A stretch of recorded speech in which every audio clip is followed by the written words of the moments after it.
Salut tout le monde et nous nous retrouvons pour une nouvelle vidéo de mes 7 Marie et moi, le parcours des Keita.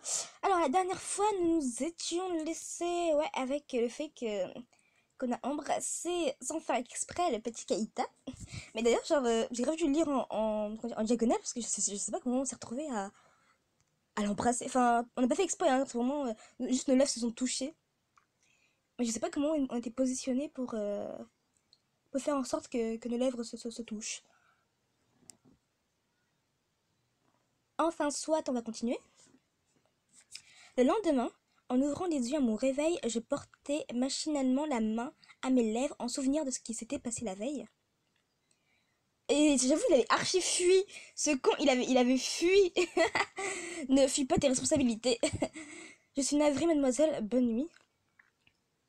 Était-ce un rêve? Ai-je vraiment embrassé Keita? J'avais bu. Je me le suis peut-être juste imaginé. Mais le fantôme des lèvres de Keita sur les miennes était bien trop tangible, faisant comme si j'avais rêvé. Décidai-je, en hochant fermement la tête avant de sauter du lit. Bonjour princesse, bonjour Azumi, bonjour tout le monde. Tiens, Keita n'est pas là, constatai-je en parcourant la pièce du regard. Non, il l'accompagne rue et rue à l'école. Qu'est-ce que tu voulais lui dire? On peut rien dire.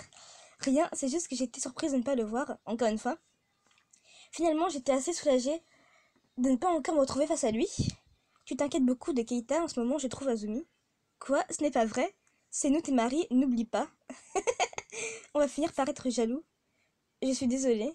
Tu t'excuses, c'est donc que tu as quelque chose à te reprocher. Mais non, il s'amuse à me déstabiliser, je le sais très bien. Tsuba, arrête de jouer avec ma princesse. Pardon, mais elle est tellement mignonne. Bah, et puis je ne sais peut-être pas pour toi, Azumi, mais je suis au moins sûre de la loyauté de Keita, alors je ne m'inquiète pas. C'est vrai, c'est pour ça qu'il n'a rien pu se passer hier. Mademoiselle Azumi, vous êtes la femme des hommes de ce manoir, je ne me permettrai pas. Rien ne pourrait détourner Keita de son devoir. Pourtant, une sourde angoisse faisait battre mon cœur. Après le déjeuner ce jour-là, je retournai travailler dans ma chambre. Au bout d'un moment, quelqu'un frappa avant de pousser la porte. Oh my god. Est-ce que c'est Keita? Non, je pense pas que ce soit Keita. Tu es là, Azumi? Non, ah non, cette voix c'est... Shizuki, qu'est-ce que je peux faire pour toi? J'aurais voulu ton avis sur quelque chose, tu veux bien? Oui, bien sûr. Je l'invitais à entrer et à s'asseoir. Tu veux de l'aide pourquoi, mon petit Shizuki? Shizuki remarqua mon ordinateur allumé quand il entra dans la pièce. Ah, je suis désolée de te déranger dans ton travail. Non, ne t'en fais pas, j'avais du mal à me concentrer de toute façon. Qu'est-ce qu'il y a? Non, rien de spécial. Alors, de quoi tu voulais me parler? De ça. Il me tendit un épais paquet de feuilles dactylographiées. C'est le scénario d'un film? Non, juste le pilote de mon prochain projet. Le pilote? Une sorte de premier épisode pour présenter le concept. En gros, c'est une histoire d'amour impossible entre une princesse et un valet. Comme par hasard, vraiment comme par hasard, quoi. Ah bon? Pourquoi je tremble d'un coup comme ça? Je peux te demander de le lire et de me dire ce que tu en penses, mais mon petit avis n'a pas vraiment d'importance pour un réalisateur connu tel que toi. Au contraire, ton point de vue est intéressant car différent du mien. Je ne vais pas demander à des gens qui sont déjà dans le cinéma. Ah, je vois, et Célice et Haruto travaillent pour la scène, eux aussi par exemple. J'ai tendance à oublier de quel monde ils viennent, tous. D'accord, alors je vais le lire avec attention. J'ai hâte de le découvrir. Merci beaucoup, je compte sur toi. Quand le soir vint, j'ai décidé de retourner profiter du jardin. Le script qui m'a fait lire Shizuki était incroyable. Il a vraiment du talent pour raconter des histoires. Me dis pas qu'on va tomber sur le toya encore. Parce que lui, hors des questions. Je marchais lentement, encore bercé par ma lecture. 6, 7, 8 et ciel, terre, 1, 2, 3. Tiens, c'est Rui que j'entends. Ah ah, ça fait longtemps que je n'ai pas joué à la marelle, moi. Attendri, je marchais en direction de la voie. En approchant, bim, on voit qui est le petit Keita. Keita, tu m'avais promis de m'entraîner. Pourquoi on peut pas utiliser les shurikens? Les shurikens sont encore trop dangereux pour le moment. Il a une tenue de ninja ou je rêve? On essaiera quand tu seras plus grand. Il faut d'abord bien travailler tes bases. Keita, ses vêtements, Non seulement je n'avais jamais vu Keita sans son habit de majordome, mais je pensais pas non plus le voir un jour dans la tenue qu'il portait alors. Oh maman, tu es là? Mademoiselle Azumi. Ah! Grave gênant! Oups! Rui et Keita se retournèrent vers moi en même temps.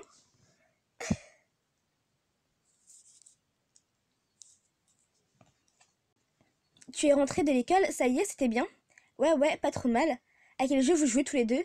On ne joue pas, je m'entraîne pour devenir un ninja. Keita me donne des cours parfois. Des cours de ninja?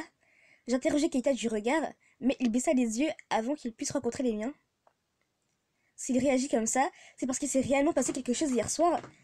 Keita, est-ce qu'hier on s'est... Pardonnez-moi.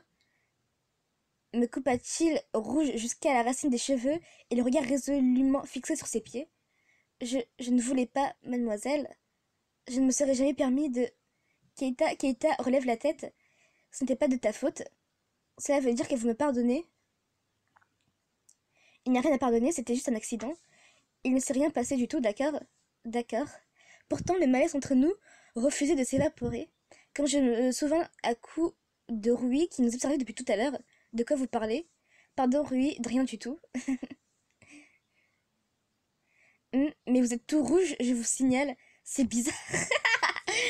Les deux, la voix moqueuse de Rui parvint à détendre un peu l'atmosphère. Keita et moi échangeâmes un sourire penaud. Keita, au fait, je ne t'avais jamais vu habillée comme ça. Oui, c'est l'uniforme de ma famille. C'est Rui qui veut que je le porte pour nos cours. Il est beau comme ça, hein, maman? Oui, très beau. Oh, il va rougir encore, non? Arrêtez. Est-ce qu'il rougit encore? Pourtant, c'est vrai, c'est surprenant, mais ça lui va vraiment bien. Allez, Keita, on reprend. À tes ordres. Eh bien, tu es motivé, Rui? Bah oui, ce n'est qu'une initiation pour le moment, mais... Je les regardais recommencer leur exercice d'un air confondu. Alors il est bel et bien ninja, ça alors?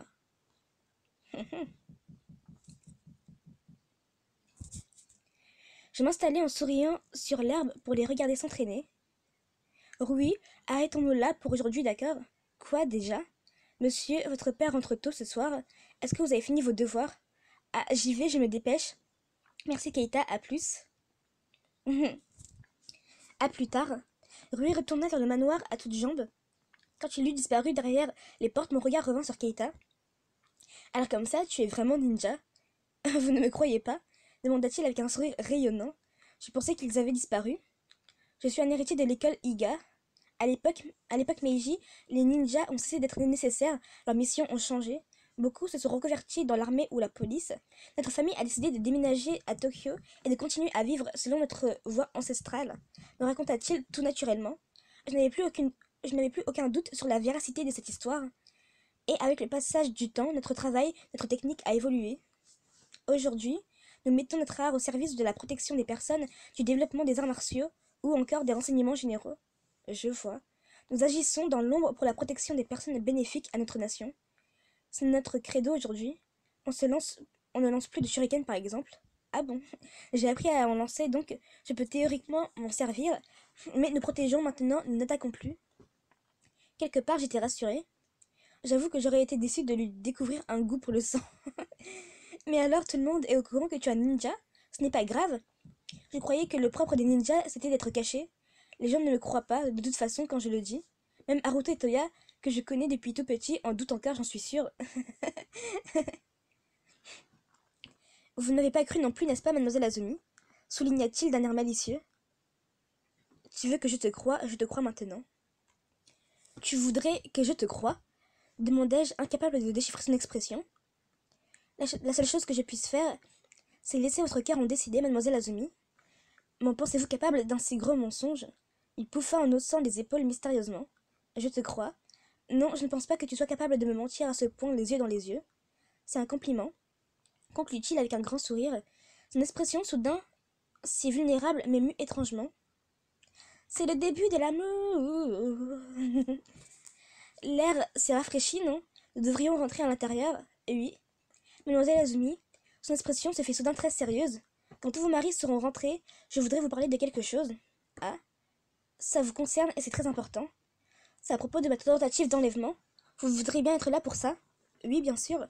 Le cœur serré par un mauvais pressentiment, je suivis Keita jusqu'à l'intérieur. Tout le monde était présent ce soir pour partager le dîner dans la grande salle. Rui, je te vois pousser tes tomates dans mon assiette. Mais j'aime pas. Mange-les quand même. D'accord. Soichiro est un père intransigeant, ça ne m'étonne pas. Eh bah, c'est rare qu'on soit tous ensemble pour manger. Keita m'a même expressément demandé de rentrer plus tôt. À moi aussi. Tiens, c'est vrai qu'il m'a demandé si j'étais de nuit ce soir, à moi aussi. Tous échangèrent un regard en se rendant compte de la manœuvre de Keita. Qu'est-ce qu'il mijote? J'ai pensé qu'il était arrivé quelque chose à Azumi pour que je doive rentrer plus tôt. Mais elle est rayonnante. Où est passé Keita d'ailleurs? Tiens, c'est vrai qu'on ne l'a plus vu depuis tout à l'heure et voulait nous parler de quelque chose comme on serait tous réunis. Soudain, un schlack retentit dans mon dos et le rideau de la fenêtre bougea étrangement. What? Oh, vous êtes tous là? Ce n'est que Gaïa. Gaïa s'était introduite dans le salon en escaladant le rebord de la fenêtre. Gaïa, on t'a dit de plus entrer par la fenêtre, mais vous avez vu la taille de votre jardin aussi? S'il faut que je m'embête à marcher jusqu'à la porte, c'est une raison plutôt valable. Ijuin, qu'est-ce que tu fais là? Je n'ai pas besoin de toi aujourd'hui. Bonjour toi aussi, Soichiro. C'est moi qui me suis permis de lui demander de venir. Keita, qui était entré sans un bruit, fit sursauter tout le monde. Qu'est-ce qu'il veut? Tu as le don d'apparaître par surprise, Keita. Pourquoi tu l'as fait venir lui aussi? Parce qu'il enquête lui sur les agresseurs de Mademoiselle Azumi, lui aussi, et je voulais... Tu voulais... Il voulait... Non! Qu'est-ce que tu voulais? Mais qu'est-ce qu'il voulait? Ok. Donc du coup, Keita nous dit quelque chose d'important. Bref, pas le choix que d'attendre la suite. Enfin bref, je vais vite faire l'épisode 11 directement. Enfin bref, moi je vous dis à la prochaine pour une prochaine vidéo. Tchuss les gens!